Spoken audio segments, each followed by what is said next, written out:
Good evening, Portland, and welcome to 360 Portland. It's our ongoing show where I bring up some of the more talented comics in the Portland and Northwest region. And Portland being the new hotbed of comedy, the comics in this town are pretty darn good. And we've got some good ones in the house tonight. Tonight's show is sponsored by my favorite beer. I'll do the commercial. It goes like this.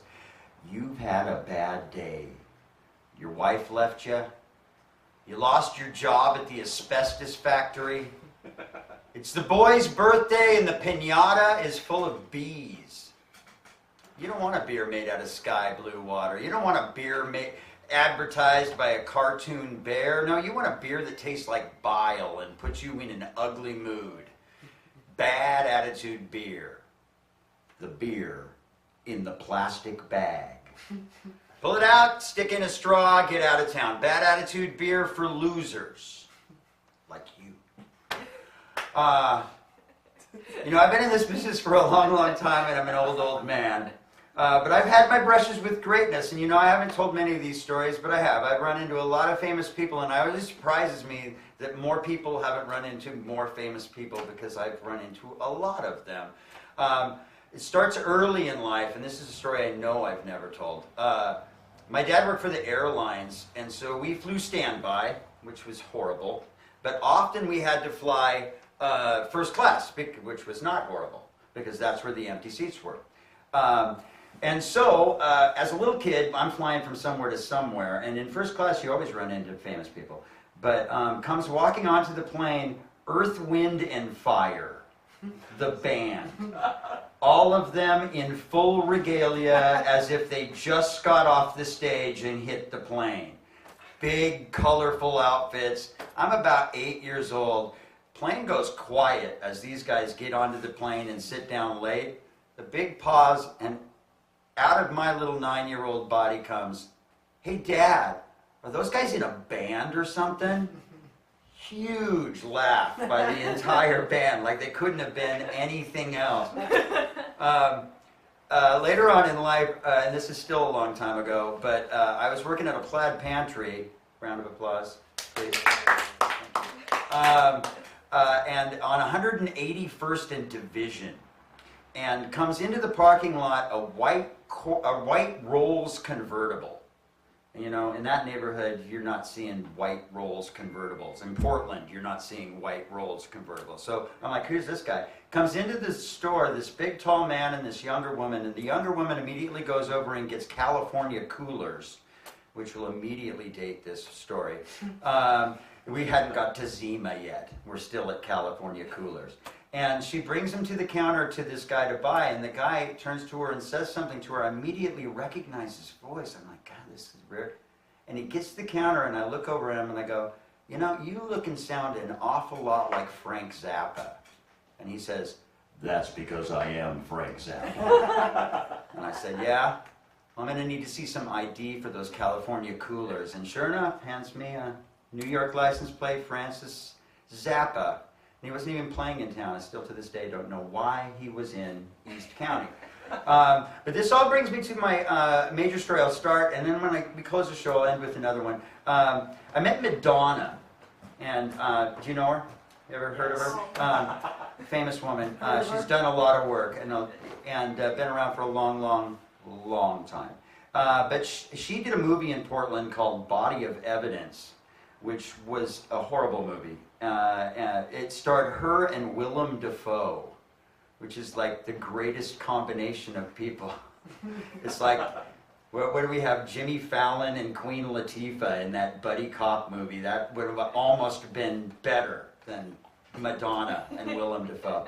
But she comes in the record store where I work. And I was a record store guy for a long time, and that explains a lot about me.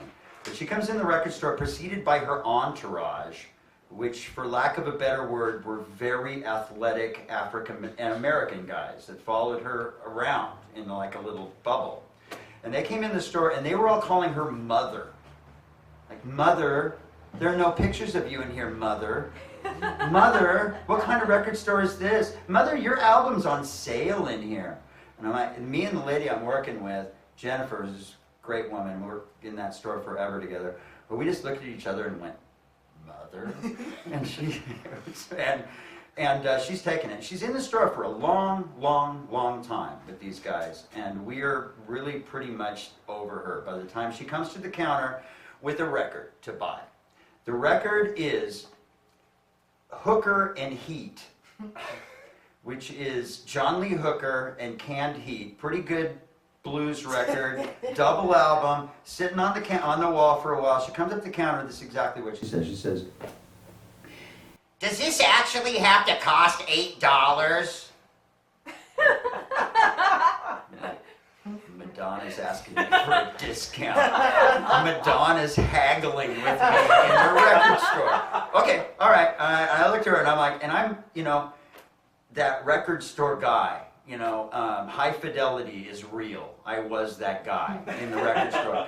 And I look at her and I go, if some kid had come up to this counter with this album in his hand and he was like a Pet Shop Boy guy or something, I'd immediately knock down the price of that record just to get that record in that kid's hand.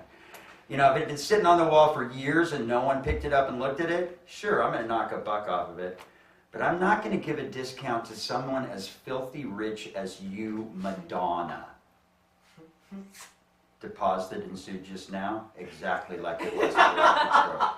And she looks at me and says, "I can't believe I have to brook this indignity." I said, "Well, brook it." And she walked out of the record store mad, and it began to rain, and it began to rain hard like it's doing right now. And I walked out in the middle of Hawthorne Boulevard after she left, threw my hands to the sky and yelled, "I pissed off Madonna! I'll never work in this town again!"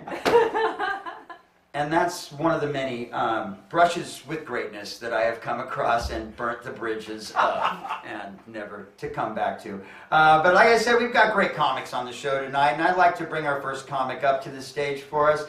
She is Dira Bowie, and here she is. Clapping, clapping, everybody. Dira, do I remind you of anybody?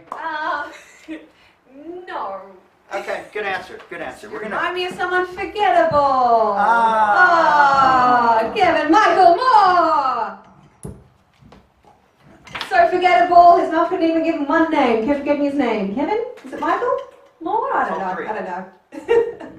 I'm sorry, your mum's a great woman, I'm sure. Never met her, but she did a good job. My name is Dira Bowie.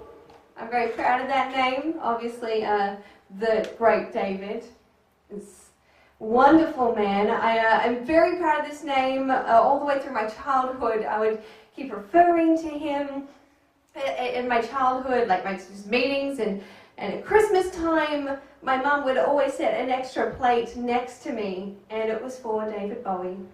And I'd be like, "Mum, where's Uncle David?" She said, "Oh, he's off playing Carnegie Hall again, love. It's okay." And she put out his dinner next to mine, because somehow she thought that he would arrive magically. Like, "Mum, can I have his turkey?" "Oh, you can have his turkey, love. Thank you, God, for this turkey we received today, and for Uncle David and his many fans at Carnegie Hall. Amen." And it was a great turkey every year. And I loved Uncle David, because he was the uncle who gave me turkey. And it was only later that I realized that he was actually a big famous musician. It's like, "Oh, that's cool, I'm related to someone cool."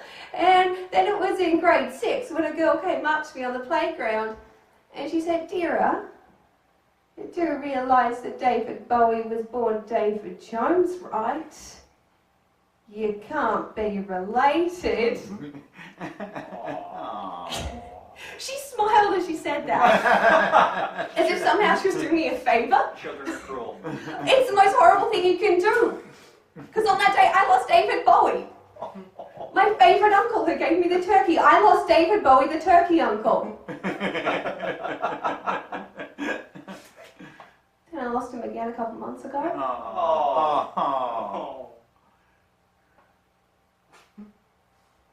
I lost David Bowie twice.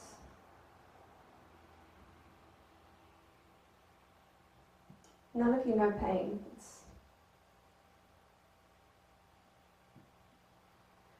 Still got Doug Bowie. He's my actual uncle in Perth. He's a geologist. kind of like a rock star. Before we go on, can you raise your glasses, guys? Just get a glass. Yeah, this is to Doug Bowie. To Doug Bowie, you're all we have left.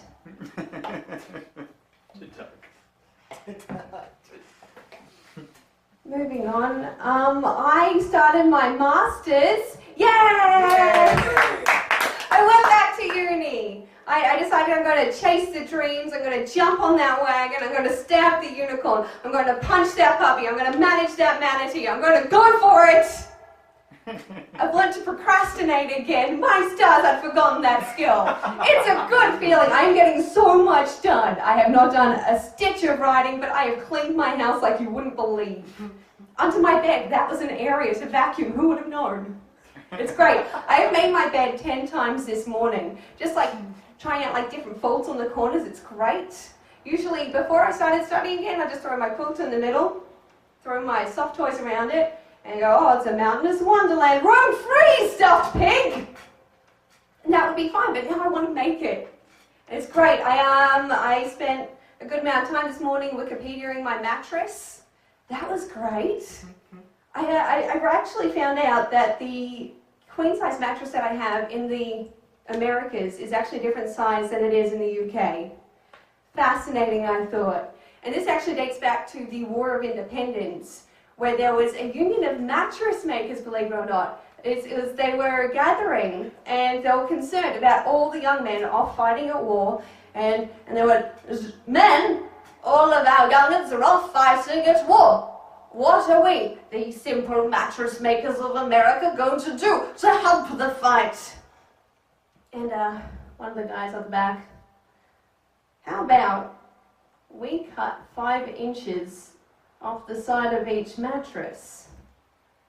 Then, when the Queen comes to visit, she'll be slightly less comfortable. And it took me 5 minutes to put that onto Wikipedia. Very proud of myself. 5 minutes for it to be taken off. Still have not done any homework. Curse you, Trump, am I right? Yes. I love that we now actually have a supervillain to blame for everything. It's so much, it's kind of relieving. Obama, really not a good enough villain. He was kind of helping people and kind of good at his job and kind of handsome and kind of great at everything. Trump, he sucks! I love it! I loved watching the people he's appointing into office. It just gets funnier and funnier. It's kind of like he didn't know that Looney Tunes was fake, somehow imagined what the Acme prison would look like, freed all the inmates, and then just lined them up for our enjoyment. Thank you. I think the next person that he's written down on his sheet is for the head of cybersecurity, that kid with the backwards cap from all 90s hacker films. So excited about this one.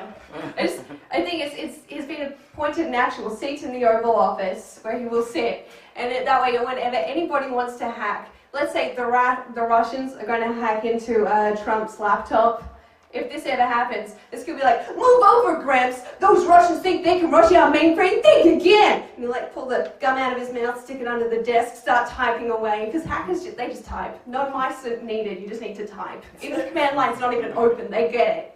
It's like, okay, they're using the termite protocol. That's okay. We have the splitter disk. Okay, inserting splitter disk. We're going to compile. Yes, we got him. Okay, what's this? Oh no, there's a new virus. Send in the jab. Okay, it's time to send in some nanobiotics to treat this disease. Yeah! Flips the cap back around. Okay. There's some kind of techno music now playing in the background. There's camera swirling, because there's always a camera swirling. Techno music is going thump, thump, thump, thump, thump, thump, thump. You think you can beat us, Russia? Think again. And compiling the code. Hack the Linux matrix Circulon. 60 rams on the meg. Take that, Puntosh. Curse you, Trump. What a man. I love him so much. I just came back from a trip to Scotland. By the way, this is an Australian accent. It's not from the UK. It's not from Scotland. And I love going to Scotland because it's the first time in years since moving to America that not one person has thought I was Scottish. Oh, what a time. What a time to be alive. I was actually tracing the origins of my family back, and it was a beautiful moment. Bowie is a Scottish name. We're from the MacDonald clan. We kind of split off at one point. Bowie actually means fair-haired, as you can tell. But I was tracing out my family history, and I found this amazing little kilt shop in Edinburgh, and I got chatting to the guy, and I tried on a kilt in the MacDonald tartan, which is where the Bowie tartan derives from, and it was just, there's something about wearing a garment from my family that was connected to my history, and it was a really groundbreaking moment for me, just having this connection to my ancestors. It was amazing. But the green clashed with my eyes. I didn't like it. I decided the clans of the Stuart, they had a much nicer tartan, so I left with that. It's a red tartan. I later found out that the red of the Stuart tartan actually represents the blood of the Bowie, so hi-oh! I did well. Did well. Thank you so much, guys. Thank you. And one more time, dear Bowie, everybody. I'm breaking it, Stuart. You are not. I'm going to fix it right away. Oh, wasn't that terrific? You know, that reminds me very little of fixing a microphone. Yeah, one more moment of greatness that I've run into. You guys might remember Johnny Cash. I met Johnny Cash in the record store. Johnny Cash comes in the record store all alone. He's performing in town, and it's like maybe 20 minutes of not purposefully telling myself, don't talk to him, don't do it.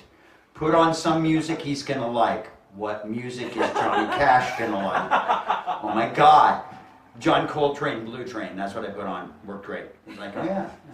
Sort of started bopping to it, but let's move on to our final comic of the show tonight. He is Neeraj Srinivasan. Please applaud for him. Here he is. And do I remind you of anybody?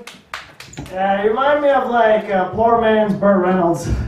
like a discount Burt Reynolds. And it's Srinivasan. You nailed it in practice, but ate shit in actual live execution. So Sorry. it's okay. Sorry. We'll let it go. Thank you guys for being here. For actually deciding to be here. That's obviously a leap that a lot of folks didn't take, but here we are, this dreadful, dreadful night. Anytime it rains this much, I remember how uniquely freeing it is to pee in the rain. It's like it's not even, like your sins are washed away as soon as they take place. Like you're not even doing it. It doesn't even, not like in my pants. But sometimes into oncoming traffic, I think that's kind of fun. You're driving by on Hawthorne and then, suddenly there's a man in the street peeing on your windshield. But it's okay, because it's in the rain. And it disappears immediately. I'm gonna get this out of here. Man, what do we talk about, you guys? Can we address the fact that all of my imaginary friends showed up for this show? Packed house, they're very polite. They're here being supportive. I always thought, when I'm 25, I'm going to be pretty awesome. I told myself that when I was 24. When I was 23, I was like, man, when I'm 24, I'm going to be pretty awesome. When I was 22, I was like, yeah, woo! I couldn't give a shit about being anything, for anything, about anything. I wish I could go back to that. I wish I could just be younger. I don't know, I'm pretty drunk now, sorry. Did I say drunk? I meant young. I also want to be drunk. There you go, the Freudian slip there. I am very sober at the moment, and older than that time. I wasn't just now. We were talking about that. This is devolving. Alright, let's see what we have here. We have some instruments. This is always fun. This is a working piano, right? Yep. this piano, this piano, blah, blah, blah, blah, blah, this piano. I can't play the piano. It just seemed like such a waste, because it's a waste. Piano, waste, waste, waste. This was something that originally caught my eye. I knew I'd be best friends with this guy. Here. Oh no, it doesn't have little jinglies. Never mind. No, actually, let's see what we can do with this. I feel like I'm probably gonna have to steal this again. This is difficult. Double mic stand. All right, here we go.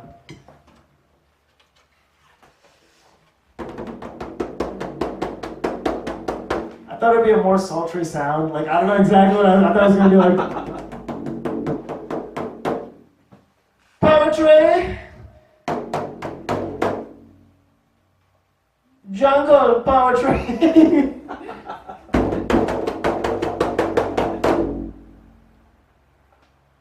Vaginas! I don't know. I just felt like I could have said anything just now. I feel like poetry slams I go to, there's at least some point that someone says vagina, and then everyone gets really excited that it was said. Anytime the word vagina is mentioned at a poetry slam, it's like, woo! Vaginas. That's creepy. That's not cool for anybody. I think even at a poetry slam, no one wants to hear vaginas whispered. There's something way more eerie about that. I just saw myself on the screen and I realized I looked so awkward. Just really like, oh God, that's me. Like, you know how some people talk about when they hear their voices being recorded and then played back and it sounds awful? I think my voice sounds great. If I see myself on camera, I'm like, I am that ugly. Okay, wow. I think that's a difficult life to live where you're better looking in your imagination than you are in real life. And you just walk around like, look how fucking hot! And then everyone's like, no, you're not, sir. Sit down, please. No one's interested in what your ass has to say. I've had a girl tell me that once. She's like, Raj, you just need a butt. She just said that to me out loud in public. It was like, we were at breakfast. People definitely turned around and looked at me. Like, I was sitting down so you couldn't quite tell that I don't have a butt, but they were like, no, I bet that guy doesn't have a butt. This isn't coming out of nowhere. He's not insecure about it. There's just no butt there to speak of. Oh, man. I like living in Portland because I'm a lot of people's first Indian. I don't know. I'm not sure if like is the right word. It's bittersweet, for sure. I mean, let me explain. Like, I'll meet people here for the first time, and they'll just be like, oh, wow, you're Indian. I love Indian food. Which is like a weird factoid about their life that they need to share at that time. But, like it confirms that they haven't met a lot of Indians, which is, cool that I'm able to, help broaden their horizons a little bit. But I don't want the responsibility of fielding their questions, not for no other reason than because I'm not qualified to be any level of Indian. Like, I moved to the U.S. from India when I was 8 years old. I went to high school in Boise, Idaho. I live in Portland, Oregon, and I'm dating a vegan blonde girl that tells me to do yoga. Like, I'm not anyone's resource for Indian information. But they come at me regardless. So, I don't know. I guess I gotta be that guy. I've been dating a nice lady lately. She's like very clearly a better person than I am. That's kind of hard for me to come to terms with also. Like very obviously, deserves to be alive more than I do. Just because I'll be like, oh, what are your hobbies? She's like, oh, on Saturdays I'll volunteer at a homeless shelter and spend my evenings teaching blind kittens how to read. And then she'd be like, what do you do? And I'm like, I spend some Saturdays never putting pants on. Like, that's as much as I have to say about what goes on in my life. Man, I don't know. I like my apartment. It's not perfect. It's cozy. It's nice. I spend a lot of time there lately. We're not allowed pets in my apartment complex, which is kind of lame. But I've had mice for a couple months now, so it's okay. It's kind of like, I mean, they're not like, I didn't invite them in, but they showed up anyway, but I'm not really mad about it. I don't know. It's like someone broke into my apartment, they're just like, I'm just gonna live here now. And I was like, okay, cool. I'm very okay with that. No, I'm not. We set out traps. I realized me and my roommates are very ill-equipped for adult life because we caught these mice on these glue traps and they were still alive. And nobody had the testicular fortitude to want to dispose of them in a responsible manner. They're like, we know we should kill them. So who wants to take them to the trash? I don't know how else this gets fixed. I don't know how to do it. Do I smash its head in? That seems wrong. You just put it in the trash, give him a chance to escape. He can escape in the trash, that's all I'm saying. Can't escape in my apartment, man. Sorry, but I'll put you in the trash. You can tear off some fur. You have sweet freedom. I'm sorry, that's really graphic. That really didn't need to go there. If you can leave some face. Oh God, I threw one away. His face was stuck to it. I'm glad I can't speak mouse. I think it would have been a lot more difficult for me on the inside if I had to kill a mouse. I was like, dude, no! No! Come on! No! I just got really loud, didn't I? I feel like that's the loudest it's been in this room this entire night, is me shouting into the mic, no! I get to do that. I'm a man. As a man, you get to shout no as much as you want.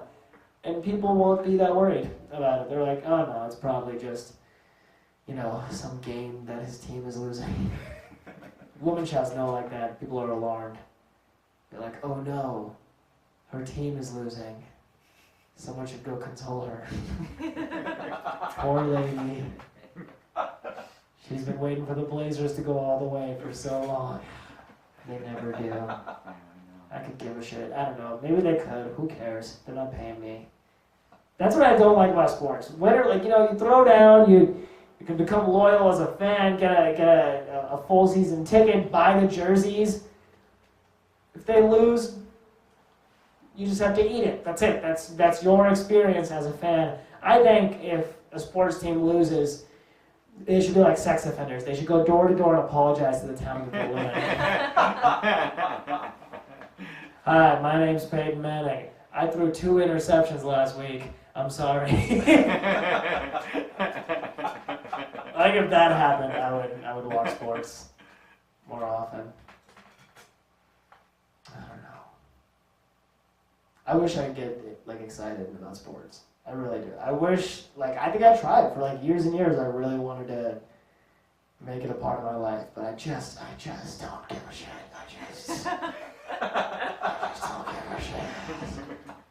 I remember being in Silverton, getting ready to do a show at a country bar, and I was with a couple of local comics, and we were all sitting there watching Duke University win a basketball game, and just the amount of disdain that I felt for myself watching a bunch of 19 and 20-year-olds have their dreams come true 2 feet away from me, and then turn around to play a drunken room of 8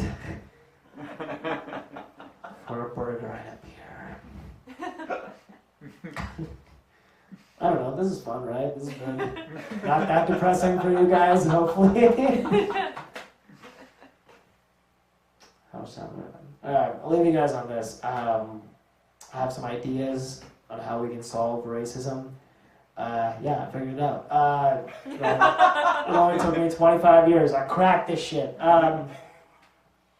I cultivated these ideas after watching the news, getting sad, then getting high, and watching more news. So that process has rendered a few very actionable avenues I think we can explore. Step 1, I think we should allow racism and accept it publicly, but it should come at a very horrible cost. I do, yeah. I heard about this guy that got his face ripped off in an accident, and they did a cosmetic surgery for him to grow a new face. I guess not grow, they sewed on a new face. You can't just grow a face, it's not like weed. I don't know. But they gave him a new face. And I thought, you know, if that was my job to be one of those doctors, like I'd wake up whoever that person is with a face from a different ethnicity and see how they react and assess if they really deserve it. Yeah. If you're a white guy and you wake up with a Mexican face, the only appropriate reaction is, oh wow, I have a face now. Like, you didn't have a face before. I don't want to hear anything like, oh my god, why is my face brown? Then you have to say that. If you're racist, no new face. Well, what if I have the blackest face in the world? Then we'll double back. You get a ginger face. That's how it goes. We're checking everybody's shit out here. But I think the trade-off should be that if you don't have a face, you get to be as racist as you want. That's the rule. I really do. That's how we solve racism. In fact, if you'd like to be racist, not admit brown people into your coffee shop or what have you, you know, the government will assign you a mandated chimpanzee to come to your apartment and rip your face off for you. That's That's a new service. That's the political landscape that we should all be a part of. I really do believe that. No, I this is a theory that I've had loosely for a couple of years now. If we're talking seriously about it, all that anyone has ever done to try to get rid of racism is try to convince the racists, the existing racists, the haters, the white supremacists, that they should not be racist, right? I think there's a better tactic. I think we fix racism when everyone who's not a racist starts being racist, but just really bad at it. Like, if we can make racism so lame that even the white supremacists are turned off, I think that's how it goes away. That's the dream that Dr. King had in mind. Just start spreading stuff that's not true. It's like, hey, don't loan your CDs to Indian people or they'll return it covered in peanut butter. Like, that's not true. But if everybody just made something up, eventually we'll flood the market. There'll be too much supply for not enough demand. No one will know what's offensive. And America can be great again. That's Donald Trump's plan.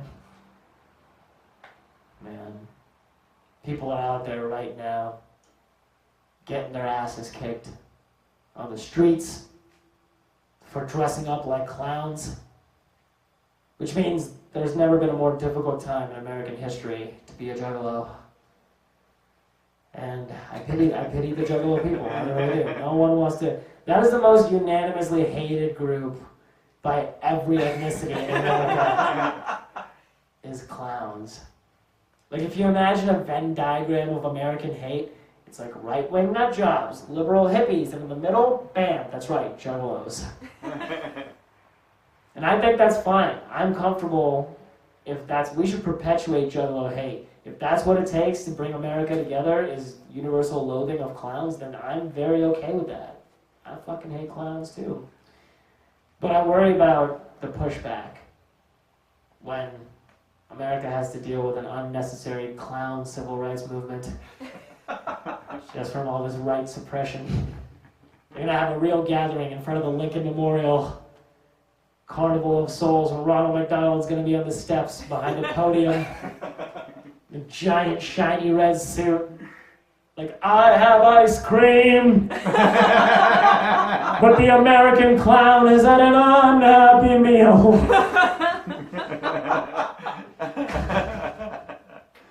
That's a bad impression of Dr. King and Ronald McDonald. It does disservice to both people. All right, yeah, I think this has been a kick in the pants, you guys. Thank you so much. Count Michael Moore. Yeah! Thank you very much. Niraj Srinivasan. Huh? All right. Oh, very good. You know, I learned everything I know about India from playing Shere Khan in Jungle Book. Which is, Shere Khan had it right, man. I mean, the boy must die. And that's his line, right? Bring me the boy. And it's the greatest line to say to a little kid. Bring me the boy. But, you know, the kid can make fire in the jungle. Yeah, kill the kid. Kill the kid quick. My last little bit I'm going to share with you, last little brush with greatness. This takes us back quite a long time ago. I was working at a little Mexican restaurant in the downtown area. See, I've worked in a lot of different things. A little place called Machismo Mouse, and it was across the street from the Schnitzer, which was then the Paramount Theater. Playing at the Paramount Theater that night is Ray Charles. Ray Charles comes in to my Mexican restaurant. Now, my job at the Mexican restaurant is to take the order and call the order out. And we were a pretty wacky place, and so I got free range on the microphone. Probably my first work on the microphone was working at that Machismo Mouse. So he gets up to the counter and he orders a burrito, and I'm like, okay, I have Ray Charles in the room. Ray Charles is in the room. And so they make his burrito, they bring it to the counter, and I'm about to call it out, and this is how I call it out. I'm like, ladies and gentlemen, we have a very famous person in the room tonight. He's beloved by many.